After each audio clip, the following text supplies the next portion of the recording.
Hey, I'm Danielle with WTI, and today I'm throwing it all the way back to the 2000s with these awesome pants I made thanks to this printable vinyl from TransOurDream. This is by far the easiest printable vinyl I've worked with.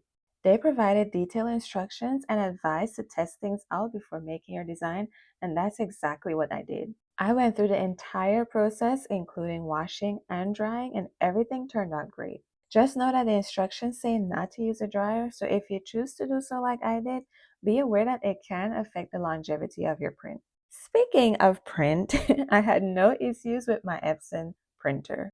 I loaded one sheet at a time using the normal paper setting with the print quality set to high. I was beyond happy with how it came out. The colors were vibrant and nothing smeared. Moving on to cutting, once again, I followed the handy dandy instructions and I used the printable vinyl specialty setting on my Cricut Maker. If you wanted to cut all the way through like I did, you would have to cut it twice.